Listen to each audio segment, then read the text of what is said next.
So when I was young, my parents would take me to church occasionally on special days. Sometimes they would stay, most of the time they wouldn't. So I didn't have very many friends in church because I was there only occasionally. I remember that I would make excuses not to go to church. I would go hiking in the mountains. I would play over the line.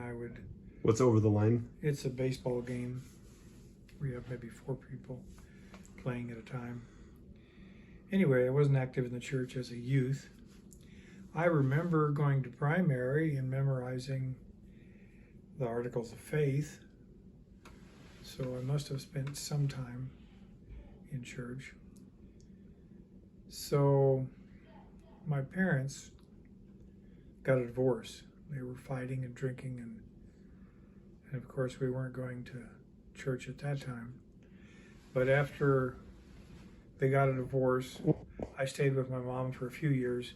She remarried, and I didn't like her husband.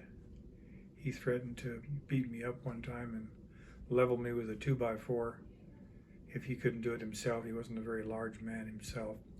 So I decided it was best to go to live with my dad in Arizona. Fortunately, my dad had married an active Mormon woman, and her boys were active, so I associated with them. One boy named Jamie I liked a lot, about my age, I think about a year older than I was. And we would go to church. We would go to stake dances. About that time I was going to Arizona State University, and I started attending the Institute. I liked the Institute, I liked the classes, I liked the extracurricular activity. We played ping pong. I played sports and ping pong with returned missionaries. And one time, some of them were talking to me about their missions. 2 of them had gone to Central America, told me about that, and encouraged me to think about going on a mission and to read the Book of Mormon seriously and ask if I should go on a mission. Ask if it was true and if I should go on a mission, which I subsequently did. I don't remember the exact time, but I remember reading the Book of Mormon, feeling very strongly that it was the Word of God. Had a good feeling come over me, and so I decided to go on a mission. How did that come up? How did that come up with the returned missionaries? I don't remember, just that we became friends and they told me about the fact that they had served missions. And I thought that was interesting, so I started asking them questions about their missions. And they had gone to the Central American mission. As it turned out, I was called, coincidentally, to the Central American mission, which happened to be from Guatemala to Panama. Did you get to, do you remember telling them or anything about that? No, I don't think I got back to them that that's what happened. They may not know till the afterlife that all that happened from what they said. Yeah, because time had passed there, and I wasn't associating with them anymore after that. But you were friends at Institute. At Institute, yeah. Yeah. So that was kind of the deciding factor of my conversion and my deciding to go on a mission.